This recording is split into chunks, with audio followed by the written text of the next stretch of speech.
Hello friends, स्वागत है आपका स्टडी प्लस पे।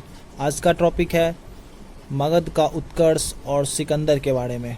पिछले वीडियो में मैंने बताया था जैन धर्म से रिलेटेड बहुत सारी जानकारियाँ।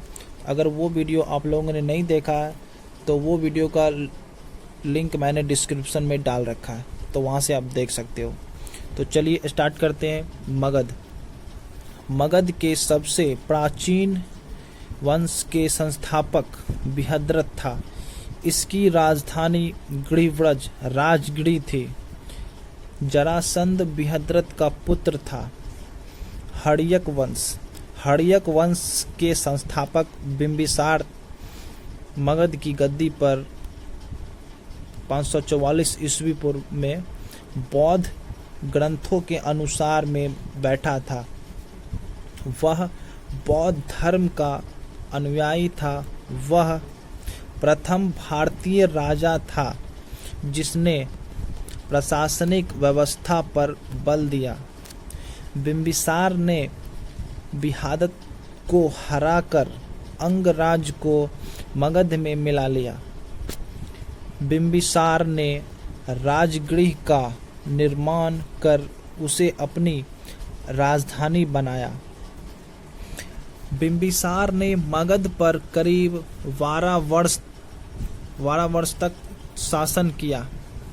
महात्मा बुद्ध की सेवा में बिंबिसार ने राजवैद्य जीवक को भेजा और अवंती के राजा प्रघोत जब पांडु रोग से ग्रसित थे, उस समय भी बिंबिसार ने जीवक को उसकी सेवा सुरक्षा के लिए भेजा था।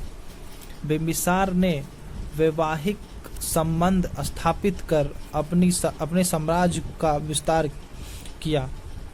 उसने कौशल नरेश प्रसेनजीत की बहन महाकोसला देवी के साथ विवाह किया और वैशाली के चेटक की पुत्री चेलना के साथ और मध्य देश आधुनिक पंजाब की राजकुमारी क्षेमा के साथ विवाह किया।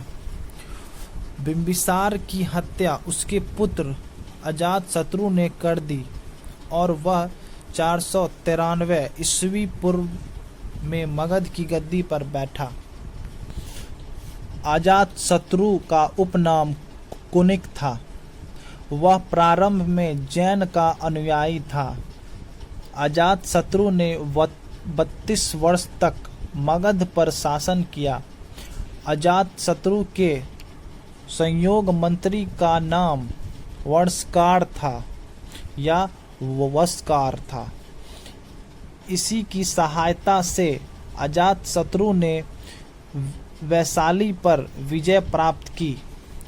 461 ईस्वी पूर्व में अपने पिता की हत्या कर उदयन मगध की गद्दी पर बैठा।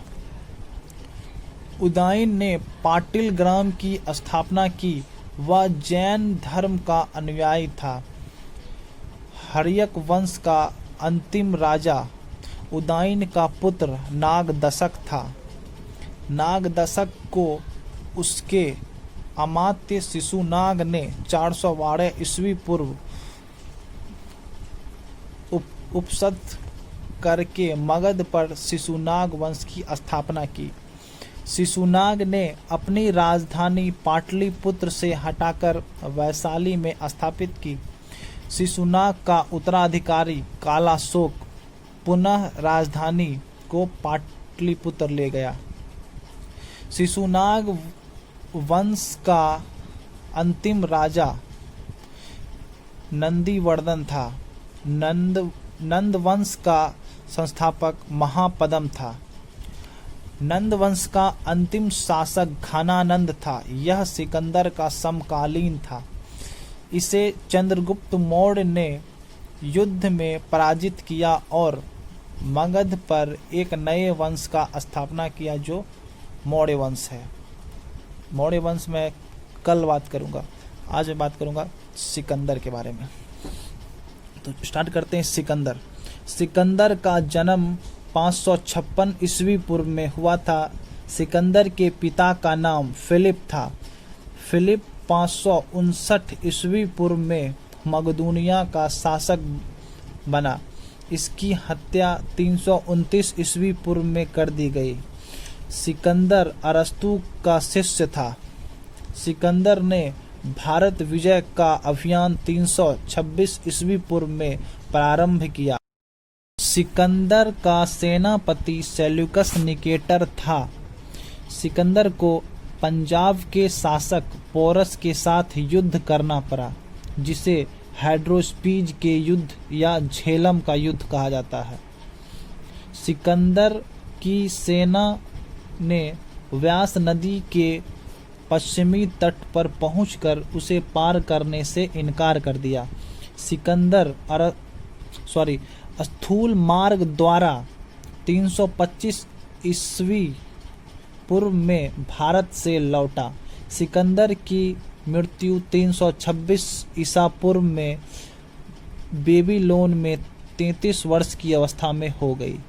सिकंदर का जल सेनापति था नियार्कस। सिकंदर का प्रिय घोड़ा बाऊकेफला था। इसी के नाम से झेलम नदी के तट पर बाऊकेफला नामक नगर बसाया। Thanks for watching. Thank you.